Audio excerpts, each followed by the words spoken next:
Okay, today I'm going to talk a little bit about what I call in the course the local digital history scene. And one of the things about living and teaching in Northern Virginia is that we've really been at the center of developments in the field of digital history. And that's largely due to the work of two men, um, Ed Ayers at the University of Virginia and Roy Rosenzweig at George Mason University. These two guys were pioneers in the field in the early 1990s. We'll be looking a little bit later at Ed's project on the Civil War, the Valley of the Shadow Project, which was one of the first digital history projects to emerge on the web in the early 1990s. And we're also using Roy Rosenzweig's textbook throughout the course, and we'll be looking at some of his projects later in the course. Um, and so the digital history scene as it emerged in kind of the mid-Atlantic in the 1980s really centered around the work at the University of Virginia and at George Mason University. And as kind of an offshoot out of UVA, eventually University of Maryland became a player, and now University of Richmond has a facility, and then we have our own little kind of semi-comatose project at the Loudoun campus of Northern Virginia Community College. And so you see here I have listed one, two, three different kind of digital history centers or organizations at the University of Virginia. One of the things that's kind of interesting about all of these projects is that most of them evolved or were originally located in the libraries at their schools. Um, Basement, third, second floor rooms, subterranean rooms, and everything were usually the original kind of physical location of these facilities. And it kind of came out of the idea that with the collections that the libraries possessed, digitizing those or in some way making them available on the web was going to be one of the primary so, functions of these early centers and everything. And so it's kind of interesting that the libraries were at the forefront of the whole kind of digital revolution as it evolved in the 1990s. And so you see, for example, the University of Virginia, there's three kind of different facilities that deal with digital materials.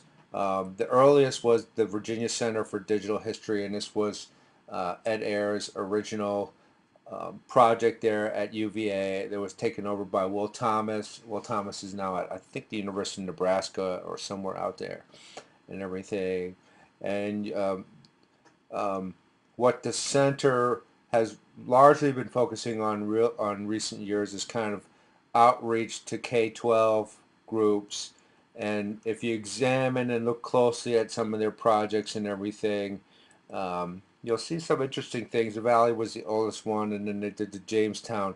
It's kind of in a way the most interesting is the television news of the civil rights era from 1950 to 1970. And what's interesting about that is because of copyright issues and everything, there's very little video, especially television video from 1950 even onwards, that's available without copyright restrictions to use in courses and everything. And so that's really kind of a path-breaking effort. And then they have these other things here that we don't really want to. We can examine them a little more closely if you want. Uh, IATH at UVA. This is kind of like a long-running thing of projects, of digital projects and everything. I've always been kind of suspicious about these projects, because a lot of them are really kind of high money projects, but I'm not really sure anything really gets done with a lot of them, even though that they have great ideas and stuff. Um, and so I'm not really that close with what's been going on there. Um, the Scholars Lab also emerged out of the library, and you see the library logo and everything.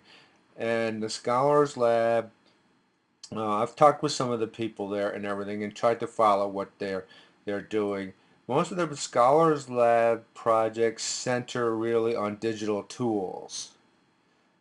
and less on the creation of digital content, but the kind of tools that you can use to work with the content once it's been digitized and put on the web. Some of the projects deal with Omeka, which we'll be talking about later in the course, and online database tools and everything. The Neatline is kind of a spatial thing that goes with Omeka. You see these other kind of GIS and spatial things. Um, it's been really hard for me to figure out how to actually use some of these tools and everything. But it's interesting that while the Virginia Center for Digital History has really focused on putting the content and working with content on the web, the Scholars Lab has really dealt with humanities programming and hardcore figuring out how to program and develop tools that can work with the content and everything. George Mason University Center for History and New Media. This is now called the Roy Rosenzweig Center for History and New Media because was his creation and everything. And so there, it's actually kind of a large center now. They have a pretty large staff and they have some pretty solid funding and everything. Um, and when you look at their website, you see how they break things down into teaching and learning. Teaching and learning has always been kind of less of an interest to me because I'm not sure some of these projects are really kind of thought out very well, and how they could be effectively used by an instructor, but there are teaching projects and everything.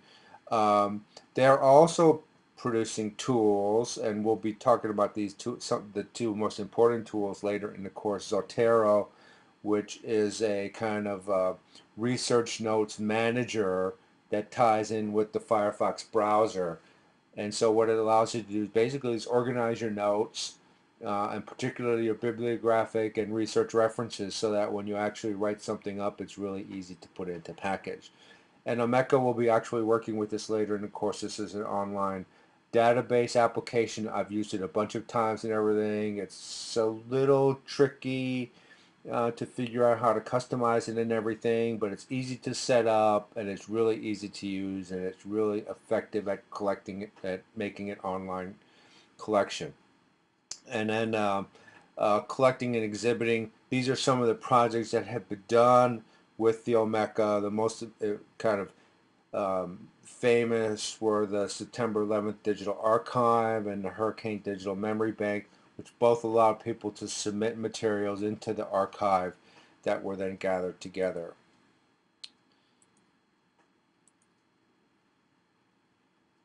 University of Maryland has MITH. That's one of the other things about a lot of these digital history centers. You kind of try and come up with like little acronyms, kind of weird little names, and not with the acronyms and everything. MITH, one of the key founders of MITH was Kirschenbaum, who actually came from UVA. He was one of the first people to do a digital dissertation. And MITH has a whole bunch of different projects going on. They've had some money in recent time that have allowed them to undertake some large-scale projects. Um, they're also now moving into the actually creation of tools, and it seems like a lot of the digital history centers now are moving that way, and away from content creation or content production. Part of it is because content creation and content production isn't really being funded by any national organizations anymore, which actually makes it problematic because it takes money. If you're going to digitize, for example, the run of the Richmond Times Examiner, if there is such a newspaper, I mean that requires money and everything, but organizations aren't willing to fund that kind of digitization projects anymore. And so, the question then becomes, well, like, how is material going to become digitized and put on the web so that researchers, students, interested people can use it and everything? But MITH has been around for a bunch of times. I've met and talked over some things with Kirschenbaum on occasion, and he's visited over here at Northern Virginia Community College. Uh, One of the newer local digital history centers is at the University of Richmond, and that's where Ed Ayers is now the president, and I'm sure he's been the driving force behind that. And what's kind of interesting about the U of R projects is that they've been kind of small scale, but they've also really dealt with like materials that are are familiar with the Richmond area and everything. And so, for example, they have this project on the Secession Convention. They have a project on the Civil War. Let me see if I can show you the other project they have here. They have the project on mining the dispatch, which deals with the digitization of the Richmond Dispatch, which actually was a newspaper in Richmond at the time. And so there's a tool that allows you to work with that digital content to figure out what are some of the themes and topics covered in the newspaper at different times. Um, and they have the Redefining Richmond project. And then their newest project is this visualization of the Emancipation Proclamation. And so what it is, each of these little dots represents um, a historical record or source that deals with the emancipation and everything. And if we can click on, I don't know if we can click on one here somewhere. And so when you click on an event, it tells you some of the details of the event and what's involved. And so you can click for more information about that event. And you see how they're all kind of clustered in Virginia. I mean, since the center is at the University of Richmond and everything, it's really working with kind of like local history materials and everything. And that's a strength that the center brings to its work. Uh, and we've talked with the center people there, and they're also dealing with tools, digital tools and everything. And this is something hard for us to grasp because um, even though I have an engineering background and a programming background and everything, the kind of programming language and design that they're doing with these tools nowadays is something that I'm really not familiar with. And it really takes somebody as a specialist who's learned, for starting point, PHP, um, to be able to effectively create these kind of tools that are out there. But the good thing is once the tools are created and everything, they're usable. And so one of the things we'll be doing in the course is we'll be working with different tools and apps. We don't have to learn how to create them or design them or make them and everything. We just have to figure out how to use them and employ them on the digital content that we'll be studying and everything. Um, we've worked hit or miss to try and create some sort of digital project at Northern Virginia Community College, and we concentrated on our campus and everything. But it's been really hard trying to get faculty interested in anything digital. They are so focused on classroom teaching, and it's hard for them to see a connection between learning something or putting an effort into something that is going to be require extra work for walking into the classroom and everything. And so we've tried to have speakers and we've tried to do kind of demonstration things and everything, but it's been difficult.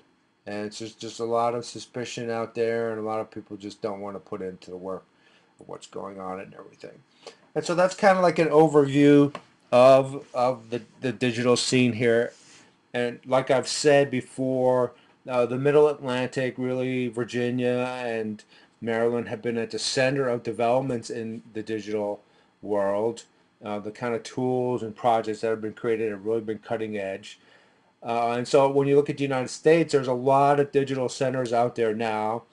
And I see job announcements all the time for digital librarians, uh, professors who are supposed to focus on digital humanities. I mean, this is a growing field and everything. And really, Virginia and Maryland were really at the cutting edge of how it all started.